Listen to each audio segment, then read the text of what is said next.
I used to think quiet sacrifice kept families together. Every Monday at exactly 9 in the morning, while my scrubs still smelled like hospital bleach and my coffee steamed in a chipped ceramic mug, I sent my parents $900. It had become a ritual so automatic that my fingers moved without thinking.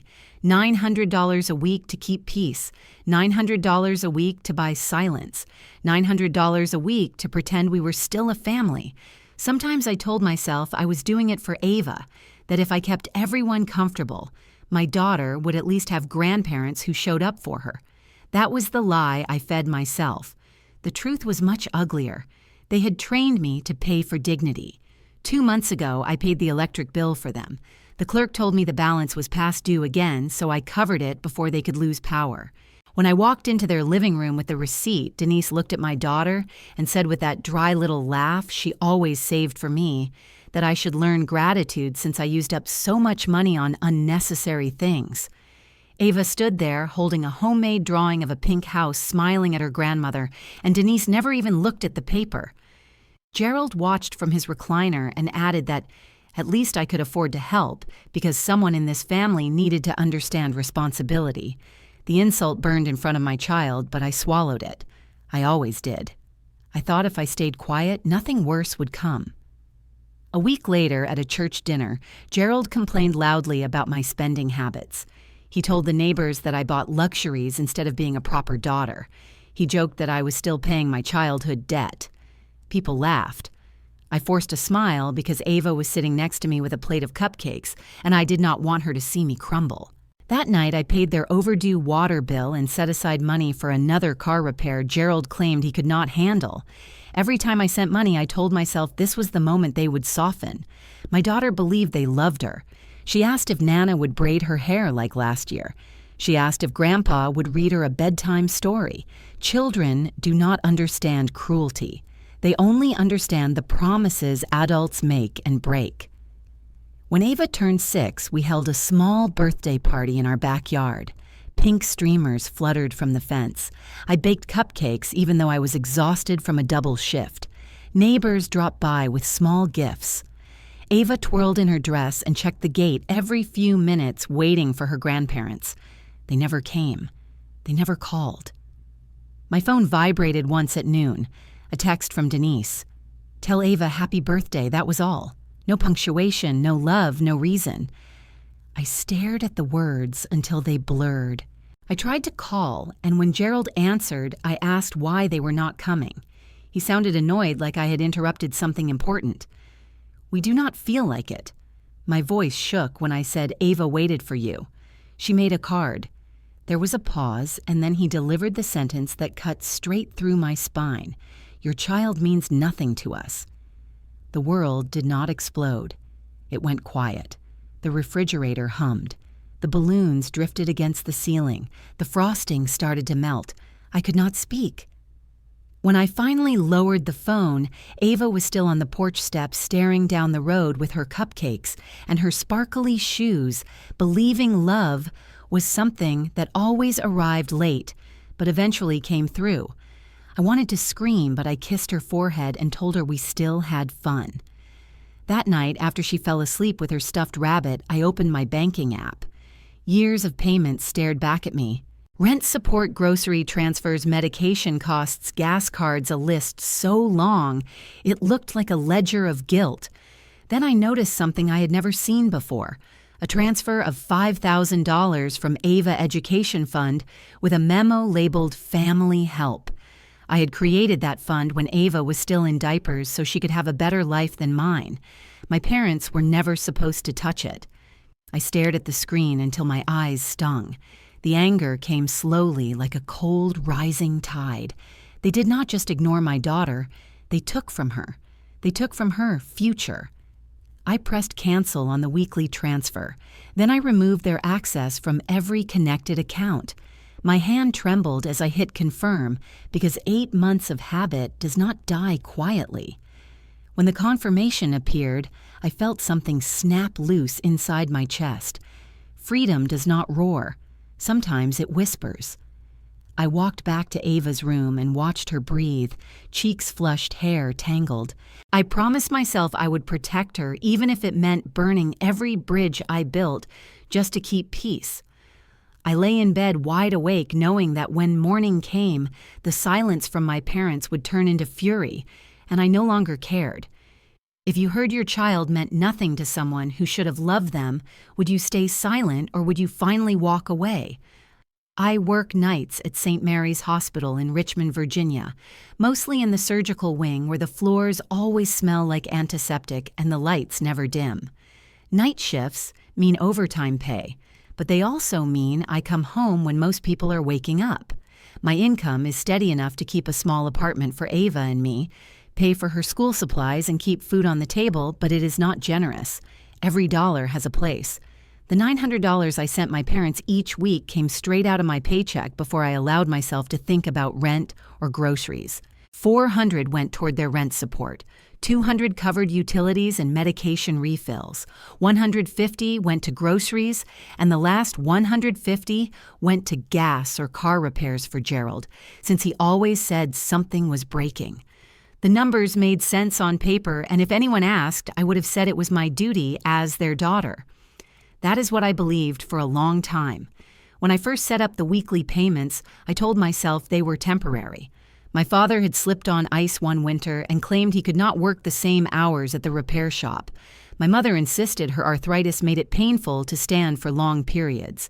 They said they needed help. I did not hesitate. I set up auto transfers on my bank app because they said it was easier that way. After a while, temporary became routine, and routine became something I paid for without thinking. The problem with quiet sacrifice is that it becomes invisible. People forget how much you bleed for them when you are the one bandaging the wound. Years ago, I co-signed a loan for a used car my parents wanted. They promised they would handle the payments. They promised they would be responsible. They forgot after a few weeks. I covered the late fees, telling myself it would never happen again. When that car died, Gerald opened a credit card to buy repairs, but he forgot to close the account. When the bill came to my address, I paid the minimum balance because I was the only one who cared about the interest. It was not heroic, it was pathetic. I was trying to keep peace by paying for silence. Most nights after my shift ended, I picked up Ava from the babysitter, carried her to bed, and sat at the kitchen table with my laptop open and receipts scattered across the surface. I would sigh when I clicked confirm sending the $900 again, hoping this was the week they remembered Ava existed. Hope is its own kind of poison when you give it to people who do not deserve it. The worst part was not the money. It was the way they carried themselves like royalty in a kingdom I funded. One Saturday afternoon, I dropped off groceries after a long shift. Denise stood on the porch talking to our neighbor, Mrs. Hale. I walked up with the bags, smiling through exhaustion. Before I reached them, I heard Denise laugh and say that at least her daughter could afford to help, since she seemed to spend so much money on things that did not matter. She said it like I was a child playing dress-up with grown-up responsibilities. Mrs. Hale looked uncomfortable and whispered something, but Denise waved her off, proud of herself. Gerald joined in, leaning over the porch railing and telling the neighbor that I was still paying off my childhood debt, as if love had a price tag and I had never paid enough. The humiliation sat on my skin like smoke. I said nothing. Ava was in the car seat watching with her hands pressed against the window, so I kept my voice soft and dropped off the food. Gerald smirked when he took the bags and said he would add them to their gratitude list. I pretended to laugh. Pretending was easier than crying. Inside the house, the television hummed and piles of unopened mail sat on the table. I paid the water bill with my credit card and left the receipt on the counter. They did not say thank you. They never did. That evening, I made spaghetti for Ava and helped her with her reading worksheet. She asked why her grandparents never came to school events. I told her they were busy, even though the truth was they always found time for everything except her. After she fell asleep, I checked my email. In the middle of a promotional ad and a hospital schedule update, I saw a message from the bank with the subject line alert. I opened it expecting something minor, maybe a password reminder. Instead, the message said a transfer had bounced and a non-sufficient funds fee was attached to my account. The words transfer reversed, glared back at me. I scrolled through the statement and found something I did not recognize. $1,200 had been withdrawn through my debit card 2 days earlier and sent to an account I did not own. My stomach tightened. I checked again, thinking maybe it was a glitch. It was not. The card was mine. The transfer was real. Someone had moved my money without my permission. The account number was unfamiliar, but the banknote said the transfer was labeled family support. My breath caught in my throat. I had never authorized that. I stared at the screen, my pulse pounding my palms, sweating. Whoever did this knew I would not notice right away. They counted on my exhaustion. I kept scrolling, heart beating fast. If someone could take $1,200, what else had they taken? I put my head down on the table, fighting an urge to scream. The apartment was silent except for the refrigerator humming. I needed to breathe. I needed to think. I closed the laptop and walked into the living room. The anger inside me was sharp and cold, cutting deeper with every breath. For the first time in a long time, I let myself imagine a life where I was no longer responsible for people who used me. That thought was terrifying and thrilling all at once. The next day, when I visited my parents' house to drop off a prescription Denise claimed she could not afford, I did something small that no one noticed. Their Wi-Fi had always been set to Turner Family Support. I changed the network name to No More Free Money. It was childish maybe, but it made me feel like the world was tipping back toward fairness, even by an inch. I walked outside and found Ava sitting on the porch steps drawing with chalk. She looked up at me with wide, hopeful eyes and held up a picture she had colored of 2 people holding hands.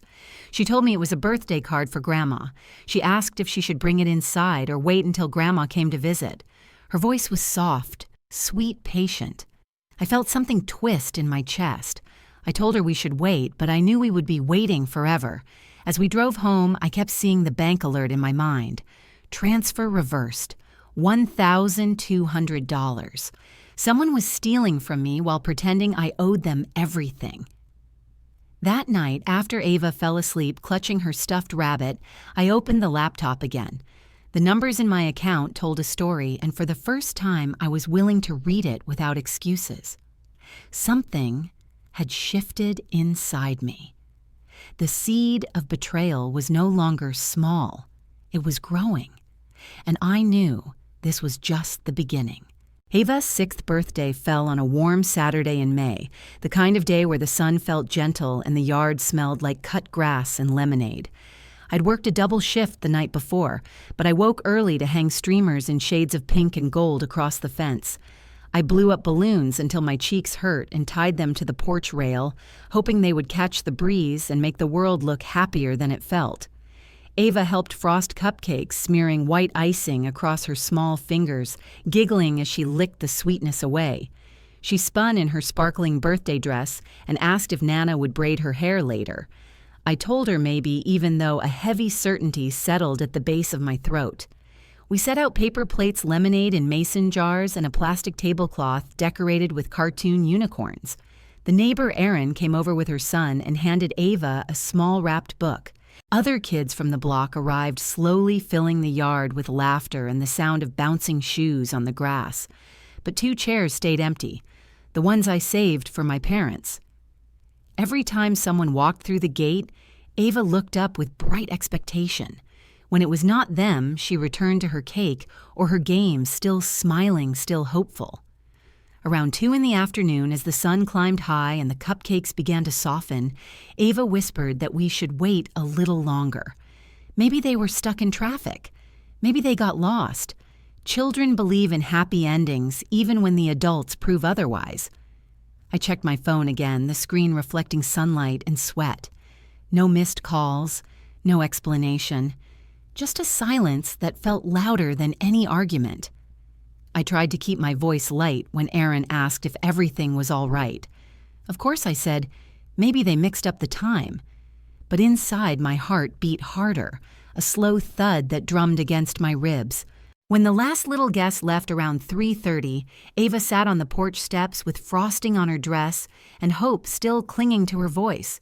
She asked if Nana and Grandpa were almost here. I told her maybe.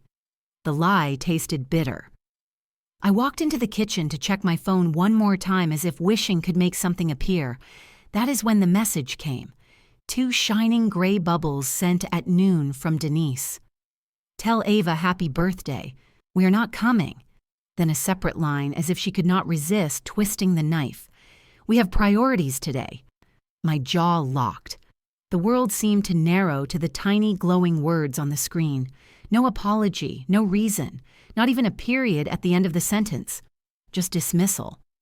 I went outside and watched Ava draw little hearts on the walkway with chalk, and it felt like something inside me was breaking one piece at a time. I called. Gerald answered on the second ring, his voice flat bored like I was a telemarketer interrupting his afternoon. I asked why they were not coming. He sighed, irritated, and said they did not feel like it. I swallowed, trying to keep my voice steady. "Ava waited for you." She made a card. Silence. Then he spoke with a coldness I had never heard from him before. "Your child means nothing to us." The words hit harder than a slap. For a moment, I could not breathe. The early evening light slanted across the lawn, the refrigerator hummed, and the balloons bumped softly against each other, a ridiculous little celebration for a child whose grandparents abandoned her. I heard myself ask what he meant, but my voice sounded like it belonged to someone smaller, someone broken. He did not answer. The call ended with a dull click. I stood still, holding the phone like a stone. When I turned around, I saw Ava sitting quietly at the edge of the yard, her knees pulled to her chest, hugging her stuffed rabbit. I forced myself to smile, walked over and kissed the top of her head. I told her we had a good day and she nodded even though her eyes stayed fixed on the empty sidewalk. After she went inside to play with her new book, I walked to the kitchen, set my phone on the counter and stared at it. My pulse felt strange, both fast and heavy. I needed to know how much of my life they had already taken. I opened my laptop and signed into the 529 plan I created when Ava was still a baby. It took a moment for the page to load, the blue progress wheel spinning like it was deciding whether to tell me the truth. When the dashboard appeared, my stomach dropped. The balance was lower than it should have been, much lower. I clicked the transaction history and saw a list of recent withdrawals. For 6 months, money had been transferred automatically to a company called Harrison Home Repairs, signed and approved by the secondary account holder, Gerald. Each withdrawal was a few $100s. The memo line said roof help and maintenance support, but their roof was fine. I have been in that house every week. No leaks, no repairs, no workers, just quiet theft from a child's future. My hands trembled as I clicked on the digital authorization. His name appeared under approved by. He had access because I trusted them once. I felt a wave of nausea crash through me. My parents had stolen from my daughter, not only ignored her, not only insulted me, they robbed her education fund to pay for who knows what. The betrayal was so deep I felt physically cold. I closed the laptop and pressed my palms against my eyes, trying not to cry. Ava called from the living room asking if she could have another cupcake. I said yes, even though the icing was melting and the candles were long blown out. When she went to bed later, tired from the long day that should have been filled with joy, I placed my phone on the counter and knew I had to do something. Anger without action is just pain, and I was done hurting quietly. I ordered a small cake from a delivery service and asked them to bring it to my parents' house. "Happy Birthday, Ava" was written in bright pink frosting. I requested a photo when delivered. 2 hours later, the delivery driver sent a picture. The cake sat on the porch in a white box. The door was closed. No one came outside. It sat there until dark. The image felt like a perfect metaphor for every gift, every chance, every dollar I had given them, all ignored. I saved the picture. I did not know why, but some part of me wanted to remember this moment, the quiet end of something I had tried too hard to fix. That night, I logged back into the 529 plan. I reviewed the withdrawals again, staring at the company name, the memo lines, the signature. Harrison Home Repairs, roof help, maintenance support, lies wrapped in official paperwork. The betrayal clicked into place, sharp and final. I opened the banking app, removed Gerald as an authorized user, and changed every password tied to that account. When the confirmation flashed across the screen, it felt like air rushing into my lungs for the first time in years. I set down the phone and turned off the kitchen light. The house was still the wind outside, brushing against the windows, the night heavy but quiet. My heart felt like ice. I knew this was not over. I knew there would be consequences. But for once, I was not afraid. This time, I was ready. After the cakes sat lonely on their porch and the 529 withdrawals showed up on my screen, something inside the neighborhood began to shift. Small things began to reach my ears, crumbs of gossip and half-sentences that confirmed the picture forming in my head. Denise took to the church circle with a tidy story about me forcing help on them, telling the women I had to be taught to be grateful. She spoke with that precise little voice that made everything sound like a sermon. Gerald, never one to miss a stage, told another neighbor that I was frivolous with money and bought luxuries the family could not afford. It is amazing how fast people will believe a confident lie when it wears the face of family. They recast me as the villain in their narrative, a daughter who needed a lesson for her own good. It stung because the neighbors nodded because the pastor sent a text about keeping family matters private, and because someone I loved now spoke of me like a shopkeeper complaining about a bad customer. The gaslighting was constant and methodical. They turned my generosity into evidence that I was wrong.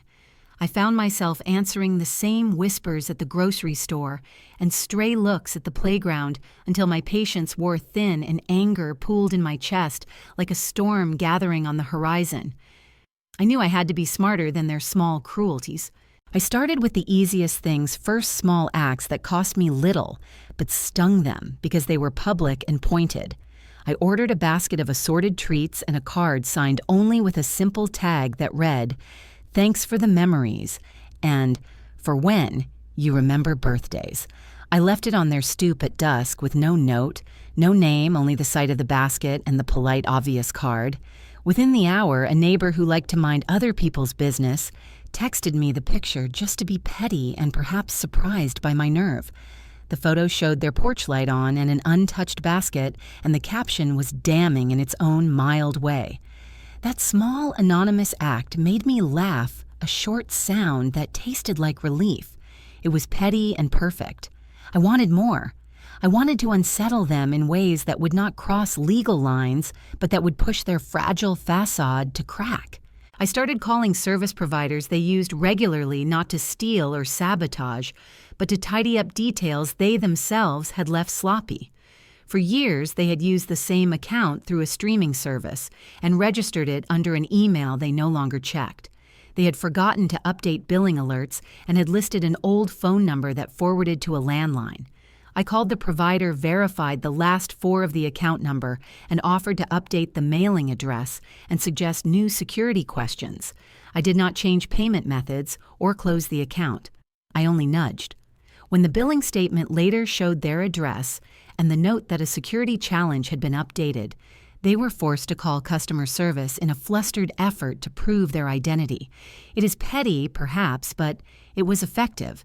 It made them look forgetful in front of neighbors who relied on stable routines, and it forced them to admit in public that their paperwork was a mess. I kept a careful line between revenge and repression. I wanted them unsteady, not harmed. The tension that followed was delicious in the most guilty and righteous sense. I also began to probe the evidence on the 529 transactions more aggressively. I sat down with Ryan one evening because I needed someone inside the house to answer questions I could not. He is younger by 4 years and always looked evasive around our parents. He met me in the kitchen, fidgeting, avoiding my eyes at first, then finally admitting he had seen a paper with signatures while helping clear a drawer. It was a photocopy, he said, of a document that appeared to authorize transfers to Harrison Home Repairs, and he remembered thinking it looked odd because there were appliance parts in the photo but no date. He had not signed anything he insisted. His voice shook as he said it. The confession was a twist I had not expected. If someone had forged his name, then it was not only a case of greed, it was a ploy with a precise hand. I felt a coldness inside me, a fierce certainty that this was not just the work of simple forgetfulness. Ryan promised to take photos and to check the paper trail in the garage where old receipts lived, and that night he texted me a shaky picture. There it was, a faint copy of his name under a scrawl that did not match the way he signed simple notes. My heart raced. This was the opening I needed. I began to record conversations more deliberately. I told myself it was for proof, for clarity, and nothing about my plan would step outside the law. I turned my phone to record the next calls and saved voicemail messages that seemed like echoes of their earlier dismissals. Each recorded file felt like a small bright pin I could place into their narrative to stop their lies from roaming free. I also set up a document, a ledger of dates and amounts and memos, and the new petty corrections I had made to their accounts. My hands moved with a mechanical calm I did not recognize, clicking and saving and backing up evidence to a secure folder. The micro-revenge moves accumulated into a pattern, and each one made me steadier, less like the woman who had once paid to buy silence, and more like a person reclaiming control. At a late neighbor barbecue, I stood for a moment and watched Gerald try to tell the same joke about my spending, but people glanced at their phones and then at his face without laughing. You could see the air go thin around him, as if the neighborhood itself had begun to question his version of us. These were small battles, not the war, but they shifted things. And when I tucked Ava in that night, and she asked if Nana would ever say sorry for missing her party, I did not have an answer ready. I only held her hand and promised we would make new plans with people who showed up. The seed of betrayal continued to root deeper in me, and I knew a larger plan was forming, one that would not be petty. It would be precise. Once I had the photo of the forged signature and the basket left on their porch, I realized I needed more than anger. I needed proof dates, receipts, and a timeline that could stand upright even when my parents tried to spin their story. So I began to gather everything. At night, after Ava fell asleep with her stuffed rabbit tucked under her arm, I opened a folder on my laptop labeled Home. Inside it, I saved every bank statement showing the weekly transfers, every email confirmation for utility payments, and every line of the 529 withdrawal log. One by one, I pulled old bills from a drawer and spread them across the table. Rent support, gas cards, medication co-pays, grocery orders. I kept scrolling through pages of digital receipts until the hours blended together. At some point, I realized there was a pattern, a quiet trail that showed exactly how long they had used my accounts. Years ago, when I was still trying to be the good daughter everyone praised, I had helped them set up a checking account when their own bank closed a branch. I had linked my card to it briefly to transfer funds until they got on their feet. I forgot about that connection. They did not. I found transaction logs that showed Gerald had used that account to pull cash at ATMs twice a month. It explained the odd withdrawals that never made sense. He knew my password once, and that was enough. People think older adults struggle with technology, but many of them know exactly how to use shortcuts.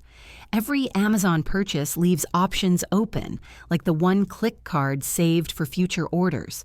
When I checked my Amazon account, I found charges for household tools and small appliances that had shipped to their address.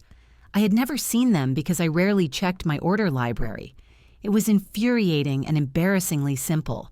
All he needed was one saved card and a default shipping address. I clicked through item after item, feeling a pit in my stomach as the list lengthened. Denise also liked to use Zelle, something I discovered by accident when scrolling through my banking app. A few months back, I had sent her money for a prescription she said she could not fill. Somehow, she had kept my information on her phone. She had forwarded small sums from an account tied to the 529 fund. The memos tried to sound innocent. Family need, roof supplies, church donation. It felt like a mockery. Every time I gave them the benefit of the doubt, they found a way to twist it. As I pieced the evidence together, the smear campaign continued. Denise recorded a short video on her patio holding a tissue and speaking in a trembling voice about family disappointment. She never said my name, but everyone knew. She told her friends that I had abandoned them, that I refused to help because I was selfish.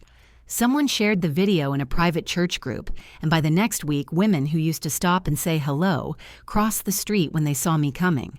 Another woman from the choir stopped mid-sentence when I entered the grocery store. She forced a smile, but her eyes darted away like she did not want to be seen speaking to me. It is one thing to endure insults from family, but it is another to watch strangers swallow those lies, because it is easier than asking questions. Their silence hurt, but not as much as the knowledge that my parents had built their story on top of money they stole from my daughter. I needed an ally, someone who knew the family long enough to recognize patterns. So I turned to Aunt Virginia. She lived in a small white house with rose bushes that framed the porch. She was always softer than the others, quieter, the kind of woman who never raised her voice, but noticed everything. I brought her a peach pie I bought from the farmer's market and sat at her kitchen table telling her pieces of the truth. She listened without interrupting. When I finished, she walked to a drawer and pulled out a yellowed envelope. Inside was a draft of an old will my grandparents wrote before they passed. It was not notarized or finalized, but it was clear. The document stated that a small trust would belong to me as long as I supported the family. Virginia looked at me with tired eyes and said she always feared there would be trouble because that document disappeared from her drawer years ago and reappeared after their funeral, missing a few lines. I felt a cold shiver move through me. If my parents hid the document or rewrote it, then their obsession with money went far beyond laziness. It was strategy. It was entitlement. It was theft. Virginia warned me to be careful and reminded me that the church crowd loved my parents because they always acted needy and humble in public. It was not humility. It was performance. When I left her house, I felt the weight of something more dangerous than selfishness, manipulation that lasted years and stole not only money, but the truth itself. That night, I sat at the kitchen table and spread the papers in two neat stacks, one for financial misuse and the other for forgery and signature suspicion. I saved screenshots of the video Denise posted and printed bank logs that matched her memos. I created a timeline from the first suspicious withdrawal to the most recent. Then I called the credit bureaus and asked for a freeze. If anyone tried to open new accounts with my name or Ava's, they would hit a wall. Next, I opened a document called Accountability Packet and began to assemble everything: the forged signature, the emergency fund withdrawals, the Amazon charges, the Zelle transfers, the landlord notices showing unpaid rent even though I paid every month, the 529 memos labeled roof help, the church donation list that proudly listed Turner family donations even though many were charged to my card. Each piece of evidence felt like a brick in a wall I was building around the two of us. They stole from me. They lied about me. They weaponized the church and the neighborhood. But this time, I had proof. Not stories, not excuses, facts. When I closed my laptop, the clock on the stove blinked past midnight. The house was quiet. Ava snored softly down the hall. The anger that once felt chaotic had turned into something solid and clear. There was no going back. The accountability packet sat in a folder on my desktop, waiting for the moment it would be needed. And for the first time, I slept without imagining ways to forgive people who had never earned it. The rain came down in a steady hush that night, tapping the roof like a slow metronome, as if the world outside was counting the beats of a heart I could not still. I lay awake long after Ava stopped moving, and the house surrendered to sleep, staring at the ceiling while the streetlight painted a pale rectangle across the wall. My kitchen clock glowed unnoticed on the counter. My laptop hummed softly, a small island of light in the dark, and the smell of sticky candy from a forgotten Halloween bag in the fridge lingered, clinging to the air like a bad memory. I found myself replaying every exchange, every small insult, every time I had sent money to buy peace. The ledger of my life scrolled through my mind the way the digital bank statements scrolled on the screen line after line of transfers and confirmations until it felt like a record of my own erasure. I could still see Ava in the backyard with icing on her chin, a smear of sweetness that would not wash out for a long time. The image pushed me to my feet. If grief was a room, I had been living there for years, tiling the floors with excuses and wallpapering over my own needs. Tonight, the furniture needed to be thrown out. I brewed a pot of coffee and sat at the table, fingers on the keyboard, and began to act in ways I had delayed for months. First, I closed the auto-pay entries that funneled money to my parents. My thumb hovered for a beat, then tapped confirm. The transfers stopped immediately. The hollow habit of sending $900 evaporated with a quiet click. I felt a mixture of guilty relief and frightened liberation. Next, I called my bank and asked about freezing cards and adding alerts for any attempt to access the account. The representative on the line was practical and calm and asked for the usual verifications. I refused to let the conversation make me small. I changed passwords that had been easy because they were familiar, and I enabled two-factor authentication wherever the bank would allow it. It was not magic, but it was a barrier I had not set before. I scanned every paper I could find into a secure folder and backed it up across 2 encrypted drives. Bank statements, the 529 log Amazon order histories, Zelle transfer screenshots of the messages Denise had sent, and the photo of the abandoned birthday cake from the delivery driver all went into that folder like bricks into a foundation. My hands moved methodically. When anger becomes method, it stops being chaos and turns into a plan. I booked a consultation with a paralegal who specialized in elder financial abuse and education account oversight. I did not know exactly what legal recourse I might have, and that made me grounded. Talking through possibilities with a professional made the problem feel tangible and not purely personal. The paralegal asked questions I had not prepared for and then told me where to start with documentation. The scope of what had been done and how to show it began to sketch itself out in a way that was useful and not just painful. In the middle of the night, when the coffee had cooled and the rain had a steady rhythm, I felt something shift. I needed a small act of rebellion that would hurt them in a way that cost me nothing but would cut their pride. I called a local yard sign company and ordered a tasteful sign that read, "Grandparents do not deliver love," and I asked them to place it in the corner of their yard under the rose bushes, where Mrs. Hale often stopped to admire flowers. I gave the request under the guise of a neighbor who wanted to honor a family with a message about presence over presence. The sign would be anonymous, a mild public nudging, not an attack. It would be a joke to some and a sting to those who understood. I knew it was petty, but after all the indignities, it felt like a necessary punctuation mark. Then the twist that made bile rise in my throat. As I combed through my inbox for confirmation of the paralegal appointment, an older message from Pastor Elaine blinked at me. I had seen small notes from the church before, but this one was different. It was an email advising a private meeting and a gentle reminder that family matters should be handled within the home, not spread on social media. It read in a voice I knew well, urging discretion and caution, signed with a pastoral blessing. The implication was clear. The pastor, who preached about truth and community, had suggested maintaining appearances over confronting wrongdoing. Church complicity was a kind of betrayal that cut through the fabric of trust. If the pulpit sheltered them, where was I to go for allies?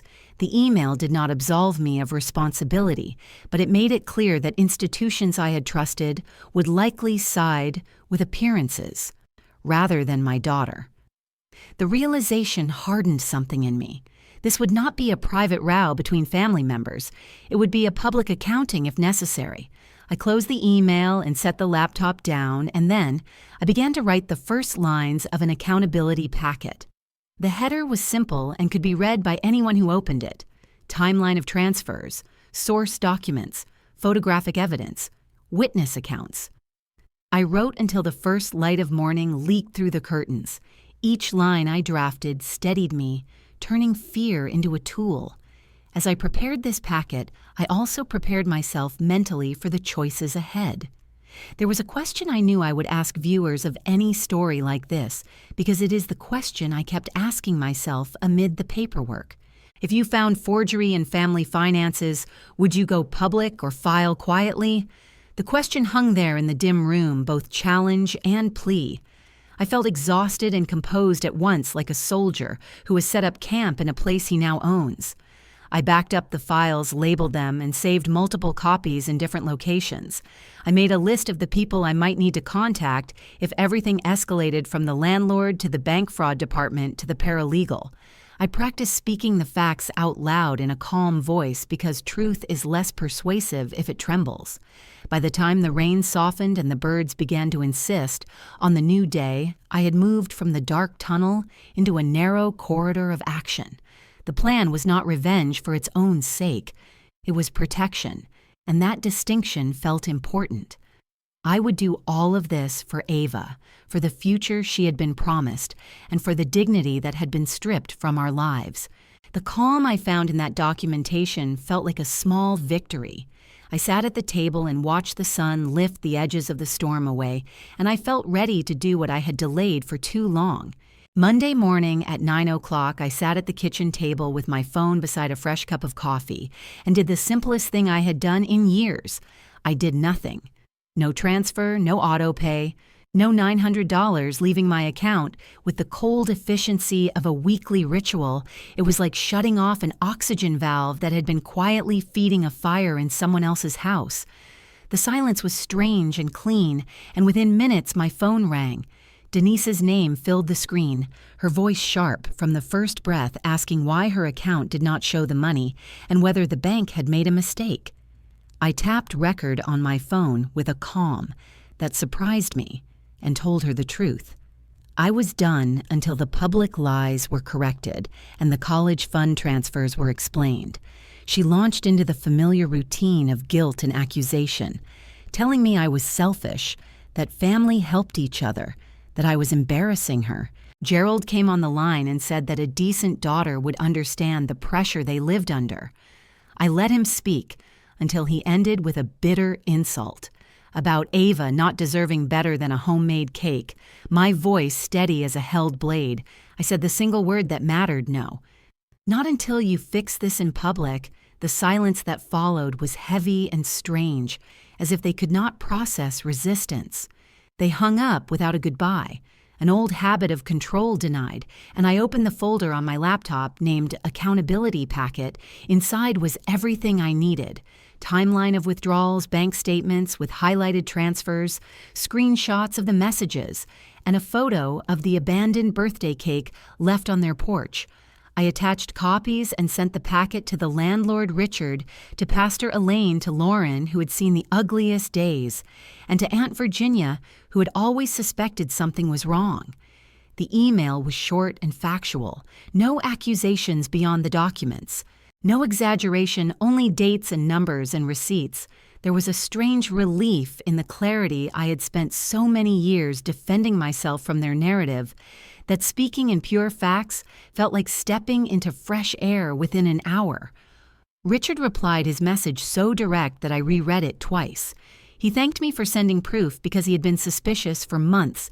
Apparently, Gerald and Denise had told him repeatedly that I was still paying their rent directly and that any late notices were mistakes. Richard said their rent was not only unpaid for 2 months, but that utilities were overdue as well. He had already printed a 30-day eviction notice and intended to deliver it. That afternoon, he added that the neighborhood association would be alerted since the property was part of a managed block. The knowledge landed like a quiet hammer. There was a price to every lie, and they had finally reached the register. I sat back and let the feeling wash over me. The first real consequence had arrived without me raising my voice. I performed a small act of ironic justice. I went into my banking app and created a $20 recurring donation to a children's charity, and I set the donation in Gerald's name with a gentle note that read, "Family Peace Fee." It would show up every month as a reminder that generosity did not belong to people who weaponized it. The gesture made me smile for the first time in days. Later that afternoon, the consequences arrived in flesh and anger. Gerald came pounding on my apartment door so hard that the frame shook. He shouted that I was ruining their lives and demanded I reinstate the transfer. I opened the door only enough to lean against the frame, recording my own heartbeat. As I stood there, I handed him a notarized letter. I had prepared it offered two paths. One, repay the amounts taken from the education fund and issue a public apology through a statement to the church and neighbors, or two. Refuse and face community consequences, including police reports, bank fraud reviews, and eviction processes. The paper was legal, calm, and unshakable. Gerald stared at it like it was written in a language he did not understand. He tried to step inside the apartment, but I blocked the doorway and told him to leave. He called me ungrateful and said I was tearing apart the family over a little money. I asked him to repeat the words for the recording. His face hardened, and he stormed down the stairs, yelling that I would regret treating my own father like this. I closed the door without a tremor and went to the window just in time to see him crumple the notarized page in anger before tossing it onto the passenger seat of his truck, my neighbor across the hall. Mrs. Bennett stood in her doorway with crossed arms and a judgmental stare, pointed squarely at him. Word had been spreading, and the community murmurs had begun. The storm that once lived only in my chest had moved into the open air. And I felt strangely taller as I walked back to the kitchen, my hands steady on the countertop. The phone buzzed again with messages from Lauren, who confirmed that Pastor Elaine had received the packet and that Richard intended to make the eviction public through the neighborhood board my parents had spent years cultivating the image of graceful elders living under the burden of a difficult daughter. And now the mask had fallen with the weight of the paper trail. I looked at the clock and noticed that only a few hours had passed since 9, but it felt like a lifetime because I had broken the machine they built out of guilt and obligation. I knew there would be more pushback, more chaos, more attempts to twist the story, but something inside me had changed when I said no. The world did not end. The sky did not fall, and standing up to them did not destroy me. It freed me. I breathed out slowly and let the silence settle, because for the first time in years, the silence was mine, not theirs, and as the neighborhood whispers grew and the first ripples of consequence spread toward them, I realized I was not alone anymore. Truth had become louder than fear, and I felt empowered in a way I had forgotten was possible. The reunion at Lauren's house took place on a warm Saturday afternoon, the kind where kids ran through sprinklers and the smell of barbecue drifted through the yard. Yet beneath the summer ease, there was a quiet tension that hummed like a wire pulled too tight. Family members gathered with plates of food and polite smiles, while Lauren kept glancing at me as if waiting for the right moment to flip the switch. Eventually, she tapped a spoon against her glass and asked everyone to come inside for a quick family update. Her voice neutral, but her eyes sharp. People shuffled into the living room with cups and paper plates, the TV already waiting with a paused video file. I stood near the wall, heart steady, when Lauren pressed play. The room changed in a heartbeat. First came the voicemail clip where Gerald snapped, "Your child means nothing to us." The words seemed to echo in the living room, and you could see heads turn toward him with disbelief. Next came screenshots of the text where Denise wrote, "Tell Ava happy birthday. We are not coming," followed by bank memos showing transfers, leaving the 529 account and landing in Harrison Home Repairs. The memo that said, "Roof help," repeated month after month. The date, the time, the account number. It was all printed in clear white letters on a dark blue screen. No story, no excuses, only evidence. The room went silent in a way that felt physical, like someone had pulled the air out of it. Uncle James, who had always defended my parents, stood up fast enough that his chair scraped the wood floor. He pointed at Gerald and demanded to know if it was true, whether he had really stolen from his own granddaughter and then skipped her birthday, like it meant nothing. Gerald opened his mouth and tried to form a defense, but the video was still rolling, showing a photo of the birthday cake delivery on their porch, untouched with the icing melting in the sun. Someone in the room gasped. Someone else whispered, "Oh, my lord." And Aunt Virginia shook her head slowly, as if a suspicion she had carried for years finally had shape in the corner of the screen. The clip ended, and the television went silent. Gerald tried to speak, but his voice cracked. He said it was all an exaggeration, that the repairs were real, that they had medical bills, that I was twisting things for attention. But nobody moved to comfort him. Even the children sensed the shift in the air and fell quiet. The shame was thick and visible. Later that night, the compilation video was posted in the neighborhood Facebook group by a distant cousin who thought people should know the truth within hours. Comments poured in. People said they were disgusted. Others said they were not surprised. Some even shared stories of odd interactions or whispered rumors about my parents borrowing money that never returned. The church moved faster than I expected. The next morning, their photo was removed from the volunteer board in the lobby, and Pastor Elaine quietly suspended them from small group leadership while the church committee reviewed the evidence. What they had once used as a shield, the church reputation became a mirror that reflected every crack. By Monday, the local news had picked up a small human interest angle about a Richmond family feud over misuse of college funds. The segment was brief, but the headline traveled far. At the same time, the landlord Richard arrived at their house with an official envelope and handed them a 30-day eviction notice, while neighbors watched from porches. One neighbor crossed her arms and shook her head. Another closed her curtains with dramatic slowness, as if to signal the end of a performance. The credit union also responded to the anonymous report I had submitted to their fraud department.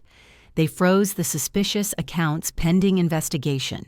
I knew it would not be instant justice, but it was a real step, something that could not be laughed off or smoothed over with charm. The boycott happened without planning.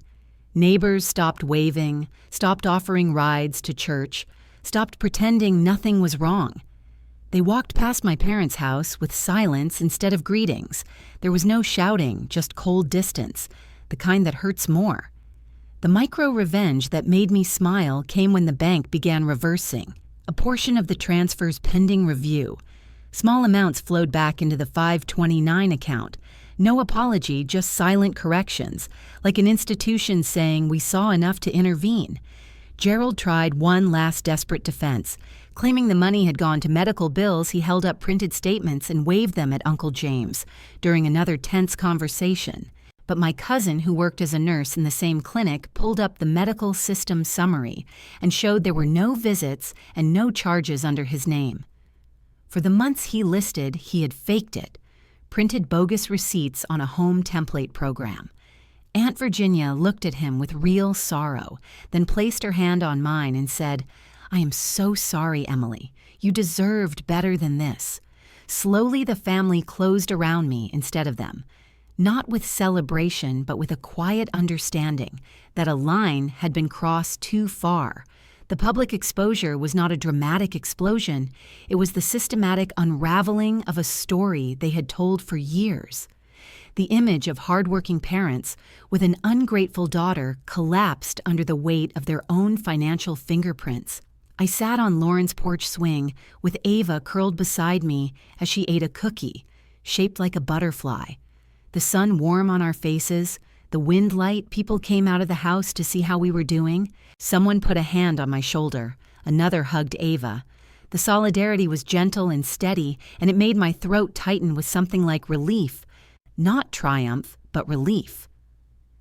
Ava leaned her head on my arm and whispered, "Does this mean they will come next year?" I kissed the top of her head and said, "Maybe, but for now you are safe." And the porch around us felt like a long breath after holding air too long. The humiliation that once lived in my stomach had turned into something else, something like peace, beginning to take root, and as the night settled in, I knew that whatever came next, I would not walk alone into it. 2 days after the eviction notice was taped to their door and the neighborhood quietly froze them out, there came a soft but frantic knocking at my apartment, just past sunset, the kind of knocking that tried to sound polite but carried panic underneath. When I opened it, Gerald and Denise stood there, Not angry this time, but small. Their clothes rumpled their eyes, restless. Both of them clutching their phones like lifelines. They asked if they could come inside because the hallway felt too exposed. I let the door stay halfway open so the neighbors could see and hear. They said the bank had called to ask about suspicious transfers. The landlord had told them they needed to move within weeks, and people from church had stopped returning their calls. Denise said the word shame 3 times in less than a minute, her voice shaking like she was the victim. Gerald stared at the floor and finally said, "They would like me to reinstate the weekly transfer just until things settle down." He said it gently, as if asking for a ride instead of $900 a week. But I had prepared for this moment the way someone prepares fire breaks in dry woods. I stepped back just enough to hold a folder between us. Inside were printed copies of the terms I needed to see before I would help them in any capacity. I told them calmly that there was no money until there was a public apology posted in the church bulletin and on Facebook. Not private, not whispered, but public. I told them they would need a notarized repayment schedule for the 529 withdrawals with every dollar accounted for. And I said the checks written to Harrison Home Repairs needed to be handed over along with a written statement confirming the company did not provide real services. Gerald blinked as if the words were in another language. Denise's mouth fell open. She said, "I was humiliating them on purpose, and that family never demanded public apologies." I answered that they had humiliated me for years, in silence and in public, and that they had taken from their granddaughter and then acted proud of it. She asked if I would at least keep things quiet for the sake of appearances. I told her appearances had already been destroyed, and the truth was, the only thing left. Gerald muttered something about pride and walked toward the stairwell Denise followed, but then turned back and whispered that I would regret embarrassing her as if the shame belonged to me. The next morning, I emailed the Homeowners Association and attached scans from the accountability packet. The HOA responded with a brief, dry message, thanking me for evidence and noting that Gerald and Denise would be removed from upcoming community events until the investigation finished. It was not dramatic, but it was the first step of public enforcement that could not be undone with charms. A few hours later, I contacted the local food bank and sent a respectful note saying that there might have been alleged misuse of their food program vouchers connected to my parents.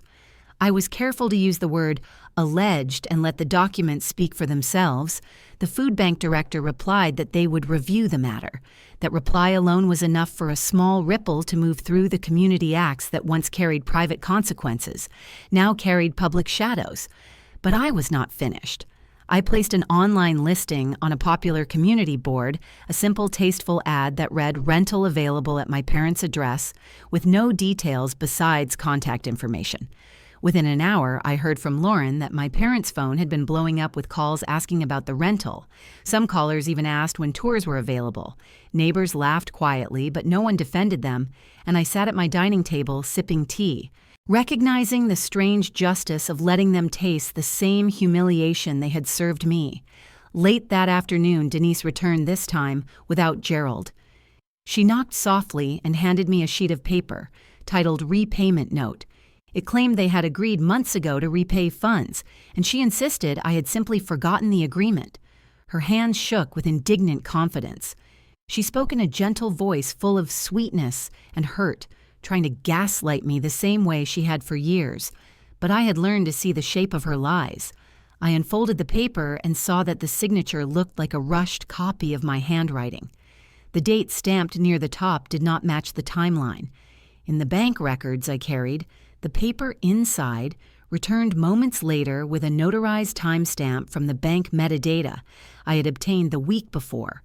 I placed the 2 documents side by side and told her I knew the note was a forgery. Her eyes narrowed like a curtain dropped over a stage, and she said nothing. The performance was over. I handed the fake note back and closed the door without a single harsh word. The next morning, the HOA issued a brief announcement that my parents were banned from organizing community activities until further notice. The church newsletter followed that evening with a short statement that Gerald and Denise had stepped away from volunteer leadership during a review. People in the neighborhood group posted quiet comments, nothing loud but enough to show that their support had evaporated, and still my parents refused to apologize publicly. They believed they could wait out the storm until anger faded. But this was not anger. It was accountability, wearing the calm face of fact. The following week, I saw Gerald walking toward the mailbox with slow steps. Usually he waved at neighbors, but no one looked his direction. He pulled out a stack of envelopes, one from the credit union, one from the landlord's attorney, one from the church committee. His hands shook as he carried the letters back inside. I watched from my window and did not feel triumphant, only certain later that evening I received a voicemail from Denise saying they were desperate and begging for one more chance. She still would not apologize publicly. Though she wanted forgiveness without truth, I erased the message and sat in the quiet living room with Ava reading her a bedtime story about a girl who protected her family by speaking the truth. When the night settled, in the hallway outside my door echoed with 2 sets of footsteps. Someone paused at my mat and then moved on. I did not open the door. I owed them nothing. Every move I made had been legal, calm, and grounded in proof. The consequences grew heavier each day, and there was no one left to shield them from it. As I turned off the lights and tucked Ava into bed, I felt the firm weight of standing my ground without shouting. The kind of strength that comes not from anger, but from knowing you cannot be fooled anymore. In the silence, my heart finally felt steady. The storm they created was now theirs to weather alone, and I stood firm, untouched by their desperation. When the first letter from the credit union arrived, I was pouring cereal for Ava, the morning sun spilling across the counter, the envelope thick and official. I knew before I opened it what it meant. The bank had begun its internal audit. After I reported the suspicious withdrawals and supplied the packet of documents, they moved quietly but decisively, freezing every transfer connected to the Harrison Home Repairs account and placing holds on the debit card my parents had been using. The letter said a portion of the 529 funds had been restored pending full investigation and possible legal action, and that both primary beneficiaries of the linked accounts would receive notices of review. I set the envelope aside and felt something like a cool wind pass through the kitchen, not joy, but relief. Later that day, I walked Ava to school and saw my parents' car parked crooked in front of their rental duplex, the blinds closed even though the morning was bright. Richard, their landlord, showed up shortly after and taped a final eviction warning on the door. They had not paid rent in 3 months, believing I would fix it the way I always had. The notice included late fees and recaying costs that pushed the total past $2,000, and their utilities were scheduled for shutoff by the end of the week. I saw Gerald open the door just a crack, his face pale, his shoulders slumped, and then close it again when he noticed me watching. I walked home slowly, listening to the crunch of leaves under my shoes and feeling something settle inside me. That afternoon, a church newsletter appeared in my inbox. Pastor Elaine had issued a brief statement about financial integrity and misuse of community trust. Denise had been asked to step down from the bake sale committee. The pastor invited them to a healing meeting, but the congregation was not interested in quiet reconciliation. The comments online were clipped and sharp. People remembered Denise bragging about generosity that was never hers, and Gerald lecturing others about responsibility. A few hours later, someone forwarded me a short voicemail clip that had been leaked from my parents' phone line. Gerald was heard complaining bitterly about being treated unfairly, his voice rising, his anger sounding childish. It spread quickly through the neighborhood, and by evening, even people who once defended them had fallen silent. The volunteer group that once loved them for their loud opinions removed them from their contact list. Their phones did not stop ringing, but no one was calling to offer help. They were calling to cancel.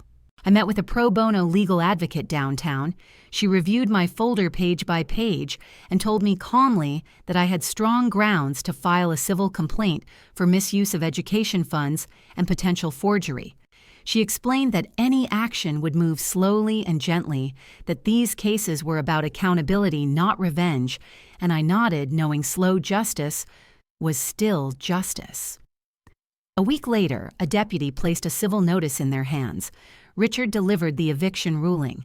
A local news site posted a small article titled, "Richmond Family Faces Accusations of Tapping College Savings." My parents tried to pretend it was all a misunderstanding, but no one believed them anymore. Words once spoken carelessly now echoed everywhere. 2 Saturdays later, I saw a cardboard sign propped in their yard saying, "Yard Sale." Tables sat empty in the sun with knickknacks and clothes folded carefully. I stood at the edge of the sidewalk with Ava holding my hand. People walked past without slowing down. No one wanted to buy the things that belonged to people who said a child did not exist.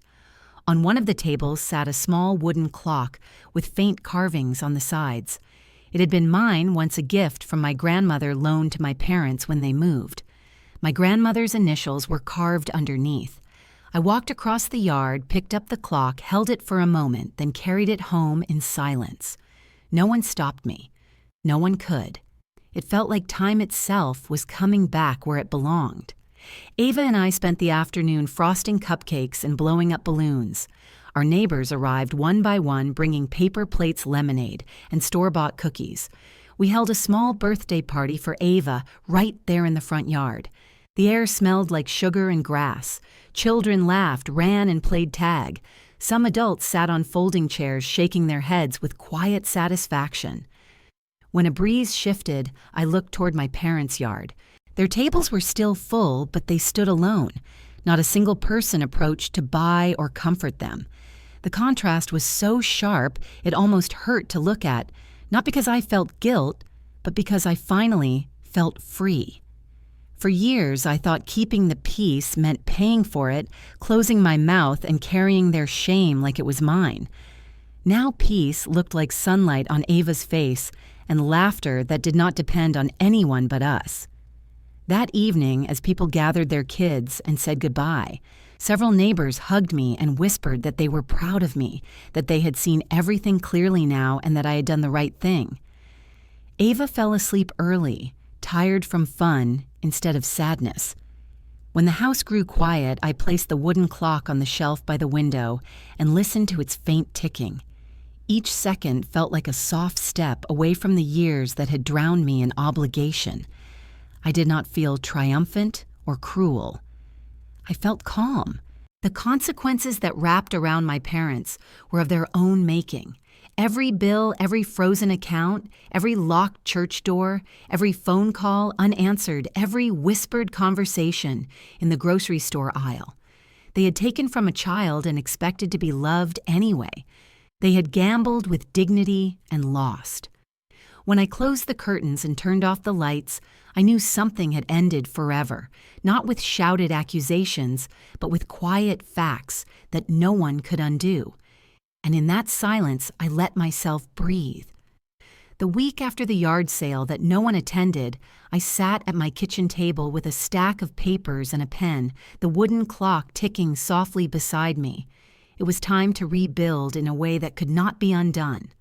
I called the credit union and asked to open a new custodial account for Ava, free from any names except mine and hers. The representative spoke gently and walked me through every step to make the account secure. We set up verification codes that would alert me instantly if anyone tried to access it, and removed every old authorization tied to my parents or their devices. Then I called the 529 plan and arranged for reinstatement of the frozen funds. Some transfers had been returned already, and others were under review. It felt good to talk with someone who cared about safeguarding a child's future instead of draining it. The next morning, I met a financial advisor at a small office downtown. She showed me how to set up alerts, how to use two-factor authentication, and how to monitor every transaction in real time. She did not judge me for what had happened. She only said that many people learn the hard way that even family can tamper with money. When she finished, she handed me a folder of printed steps written in plain words. I realized that knowledge was a kind of armor. I promised myself I would teach Ava to guard her future long before anyone could take advantage of her. By the end of the week, no account remained vulnerable. There were no open doors for my parents to walk through. For the first time, money no longer felt like a chain. It felt like protection. Ryan came by that Saturday with a trunk full of groceries and a shy look on his face. He stood in the doorway for a minute before speaking.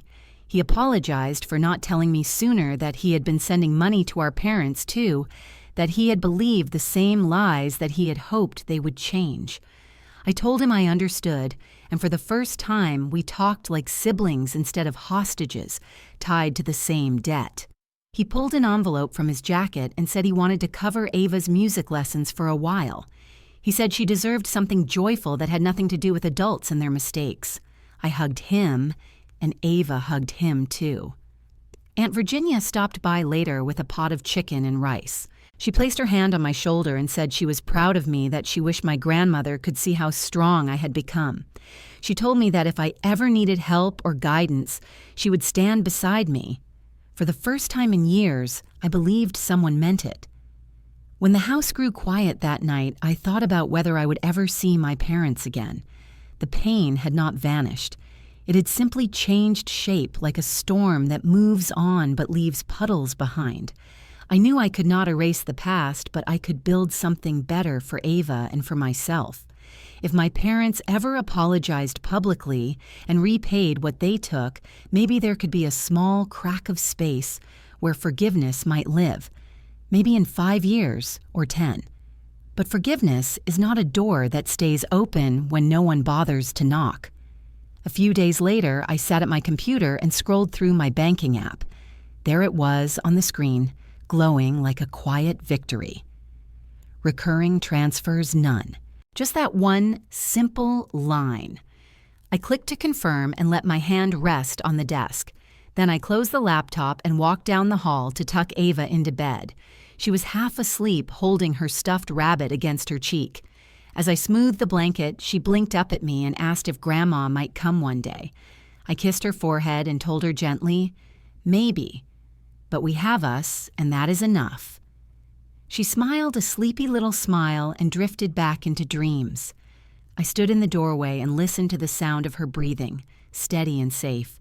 The next morning, while Ava watched cartoons, I ordered a small personalized mailbox sign from a local shop. It arrived a week later, made of metal with simple lettering that read, "No more free money." I screwed it into the post myself while Ava sat on the steps sipping chocolate milk.